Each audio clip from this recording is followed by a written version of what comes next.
claque. Fala galera, continuando aqui a nossa brincadeira, vamos dar uma olhada agora na estrutura do texto narrativo. Vamos ver um exemplo e depois nós vamos trabalhar as características desse texto narrativo. Acompanha aqui comigo, ó. Conta a lenda que um velho funcionário público de Veneza, noite e dia e noite, rezava e implorava para o seu santo que o fizesse ganhar sozinho na loteria, cujo valor do prêmio o faria realizar todos seus desejos e vontades. Assim passavam os dias, as semanas, os meses e anos, e nada acontecia. Até que no dia do santo, de tanto que o seu fiel devoto chorava e implorava, o santo surgiu do nada e numa voz de desespero e raiva gritou: "Pelo menos, meu filho, compra o bilhete." O cara queria ganhar na loteria e nunca tinha comprado o bilhete, ó. Olha aí, não tem como, né? Agora vamos dar uma olhada aqui nas características.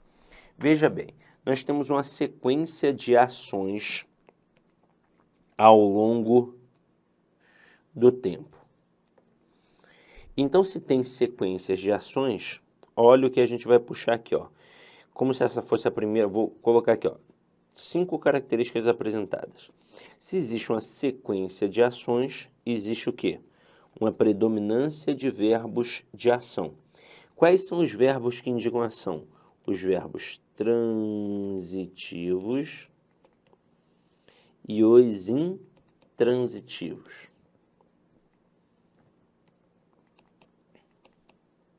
Sabemos bem, são os verbos considerados verbos nocionais, que são aqueles que dão a noção de ação. Agora, também, de acordo com essa ideia aqui, já que vai ter ação, nós precisamos trabalhar o que a gente chama de progressão temporal. Por que uma progressão temporal nessa ideia de ação? Porque eu vou realizar uma ação. Sei lá, vou correr, vou andar, vou beijar, vou comer. Eu vou fazer isso num determinado tempo, que pode ser um tempo que já aconteceu, que está acontecendo ou que ainda vai acontecer. É por isso que essa noção de início, meio e fim acontece muito bem dentro de um texto narrativo. Aí depois, olha aqui, ó, nós temos a predominância do presente e do pretérito perfeito, porque é muito comum o presente nas histórias, principalmente quando é uma história mesmo verídica, o tal do presente pretérito, sabe? Porque é uma tentativa de fazer o leitor sentir aquela história. Agora, continua aqui comigo. Olha o que a gente deixou aqui no tópico 2. Presença de narrador, personagem, tempo, espaço, enredo, clímax. O clímax é aquele momento mais tal da história. Quando você está vendo um filme de suspense, tem um assassino, que a gente não sabe quem é um assassino, é na hora que, pá, a gente descobre que é um assassino, que é o clímax da parada. Mas vamos lá, vamos agora brincar um pouquinho aqui com essas noções do que seria um texto narrativo. Primeira coisa, por isso que vem aqui como observação 1. O que um texto narrativo precisa ter de cara? Um narrador. E este narrador pode ou não participar da história.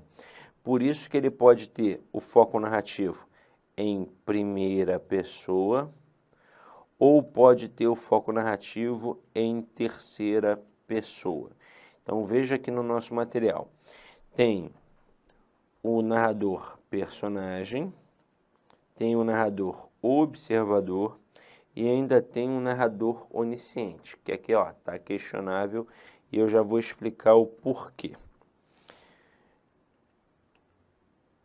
Vamos lá. Narrador personagem. Narração em primeira pessoa, tanto do singular quanto do plural.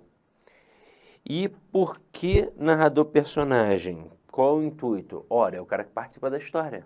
Ele está participando da história e por isso o foco narrativo vai ser em primeira pessoa, já que ele está inserido ali dentro daquele universo.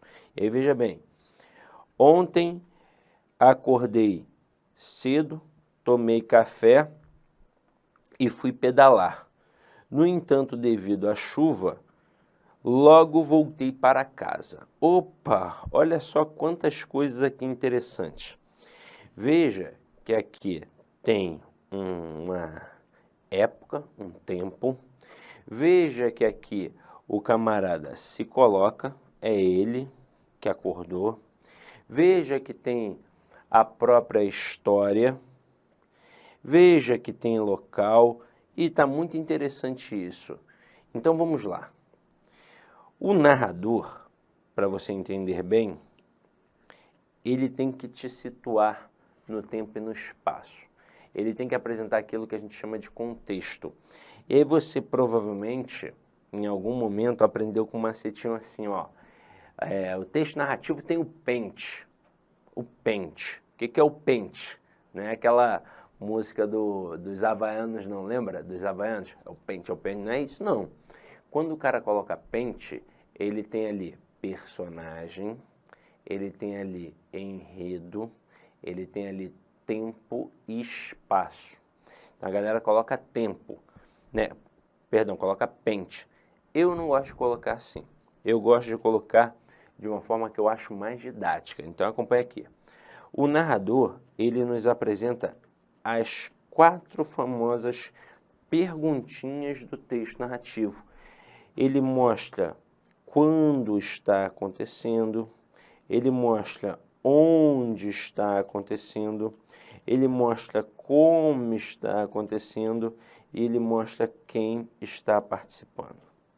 No fim das contas, quando você vai contar uma história, a única coisa com a qual você não deve se preocupar diretamente é o como. Aí você vai falar, ué, que isso, Sidney? Como é que eu não vou me preocupar com isso? É, exatamente. Porque se você já está contando a história, o como, que corresponde ao enredo, vai acontecer naturalmente. Ó, pensa comigo, não tem o pente, P é de personagem, é o quem, são as pessoas que participam da história.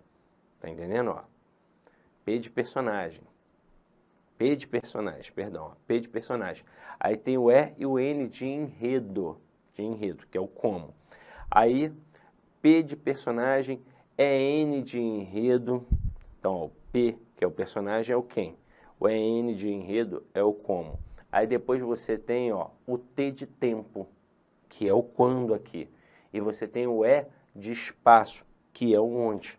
Agora, no fim das contas, o como, o enredo, é a única coisa com a qual a pessoa que produz a história não deve se preocupar diretamente. Mas ela tem que se preocupar em mostrar quando aquilo aconteceu. Uma história que não mostra quando aconteceu, ela é muito solta. Ela fica sem nexo. A pessoa tem que se preocupar de mostrar onde aquilo aconteceu. Mas peraí, isso está acontecendo onde? Isso está acontecendo no Rio de Janeiro, isso está acontecendo em Cuiabá, isso está acontecendo no Rio Grande do Sul, isso está acontecendo no Ceará. Vamos lá, tem que mostrar. E, obviamente, os participantes da história, os personagens da história, quem participa da história. Tem que ter isso. Aí, quando a gente define isso, que na verdade é o narrador que define, está definido o contexto, que é aquela história da intencionalidade discursiva, intenção do autor, perspectiva enunciativa. Então, este narrador, ele tem que mostrar tudo isso. E ele vai mostrar isso em primeira pessoa ou em terceira pessoa. Aí veja aqui, ó, foi primeira pessoa. Ontem acordei cedo, tomei café e fui pedalar. No entanto, devido à chuva, logo voltei para casa. Aqui ele falou o tempo inteiro em primeira pessoa do singular, mas ele poderia ter utilizado também a primeira pessoa do plural. Imagina só, ontem Pedro, João e eu acordamos cedo, tomamos café, fomos pedalar, no entanto, devido à chuva, logo voltamos para casa. Pedro e João são meus irmãos, Pedro e João são meus irmãos, pá, meus irmãos, e pronto. Então, assim, não necessariamente tem que ser a primeira pessoa do singular, pode ser a primeira pessoa do singular, pode ser a primeira pessoa do plural. E não precisa utilizar somente isso. Então, imagina, eu estou falando do Pedro e do João, aí em determinado momento eu digo assim, ó, estou falando assim, ó, meus irmãos e eu fomos pedalar. Lá, o meu irmão Pedro, ó, já estou utilizando terceira pessoa, eu estou falando só dele. Mas no decorrer da história, eu falei em primeira pessoa, então isso é uma marca para mostrar que eu participei da história e que eu sou um narrador personagem. Continuando aqui, ó. Narrador observador, narração em terceira pessoa, só que também tem um narrador onisciente que é em terceira pessoa. Então, caramba, qual vai ser a grande diferença aqui entre esses dois caras e por que é questionável? Porque alguns autores, eles só colocam o narrador observador. E alguns outros autores colocam a presença dos dois. Por quê? Vamos lá. O fato é que existe sim uma diferença. Existe. Diferença às vezes ignorada por alguns autores que pensam, tá falando em terceira pessoa, pronto, acabou, é um narrador observador. E ponto. Só que é o seguinte, quando você vai analisar mais profundamente um perfil de escrita, um estilo de escrita, você percebe que alguns autores são mais objetivos com a história e outros são mais minuciosos, floreiam mais a história. E aí, percebendo que era uma diferença que se repetia, que era algo constante, determinados autores que falavam em terceira pessoa eram bem objetivos e outros autores floreavam muito mais, tinham um jeito bem peculiar de escrever, aí os estudiosos linguísticos falaram, opa, não, peraí, tudo bem que os dois estão falando em terceira pessoa, mas existe uma diferença de estilo e nós vamos sinalizar isso. O Bechara, por exemplo, é um que sinalizou isso muito bem. E aí esse narrador apenas observador, ele é mais objetivo. E o narrador onisciente, que é aquele que sabe tudo, se você tem uma vivência cristã, você com certeza já ouviu dizer que Cristo é onipresente, onipotente, onisciente, e quando você foi perguntar para alguém ali dentro da igreja, o que é onisciente? É aquele que sabe tudo. Então, este narrador, ele floreia um pouco mais, porque ele não vai se preocupar só em contar a história como o narrador observador faz. Ele conta a história também, mas ele se preocupa com o passado e o futuro dos personagens, ele se preocupa com a reflexão, com o pensamento dos personagens, e isso tudo ele expõe ali na escrita. Então vamos olhar aqui com calma, ó. Narrador observador, narração em terceira pessoa. Maria acordou cedo, tomou café e foi pedalar.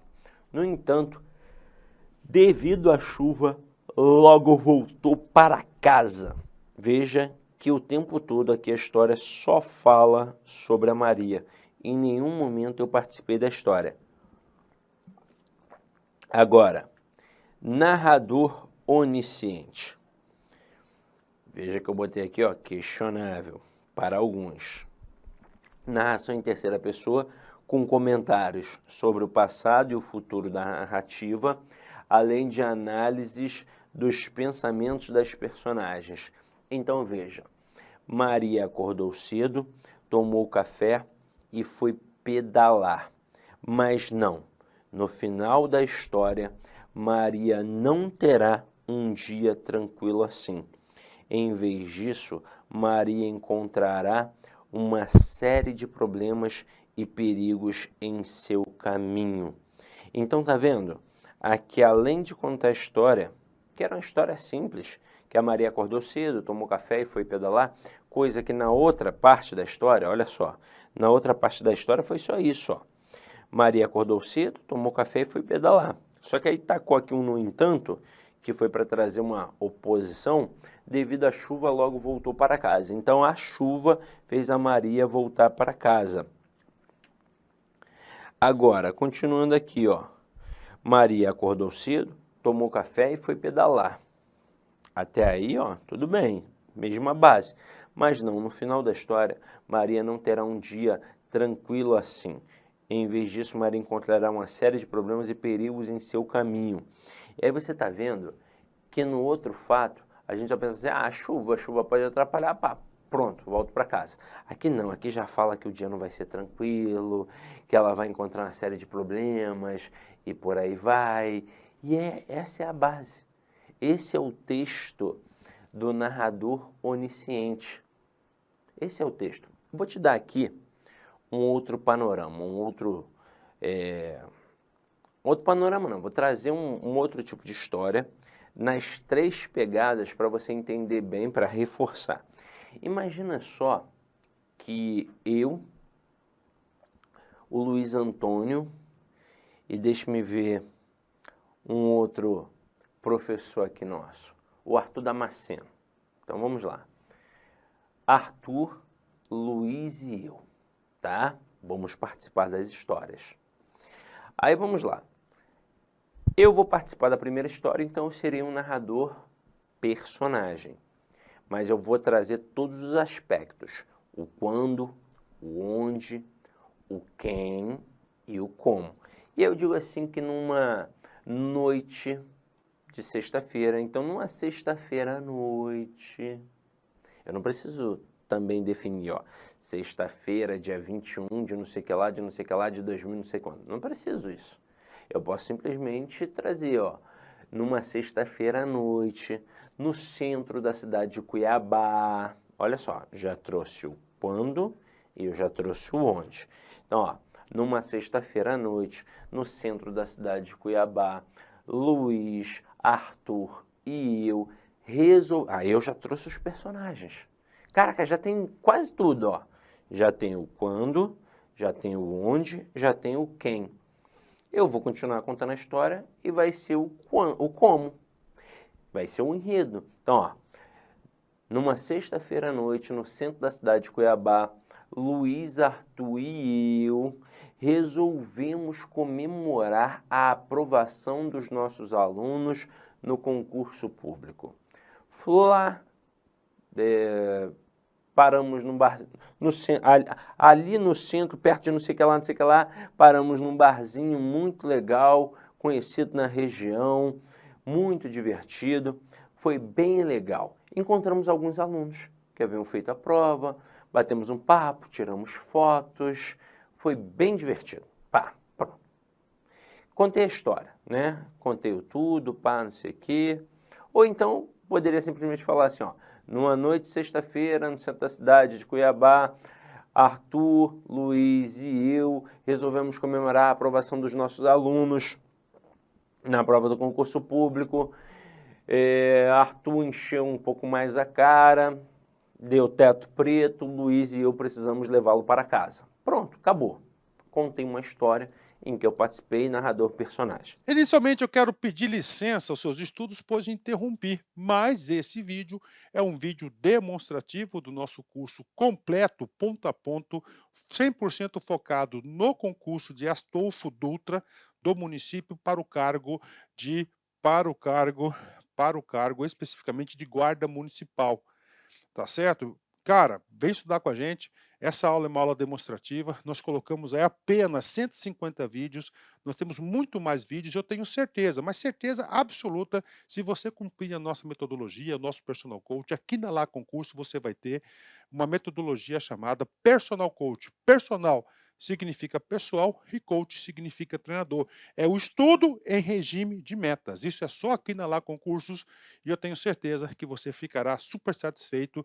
E para você aí do município, promoção, investimento apenas R$ 100. R$ 100, é isso mesmo. O que você faz com R$ 100? Professor, parcela em 10 vezes sem juros ainda esses R$ 100. Então vem estudar conosco aqui da LAC Concursos. Forte abraço, espero vocês. Tchau, tchau. Clique Lac.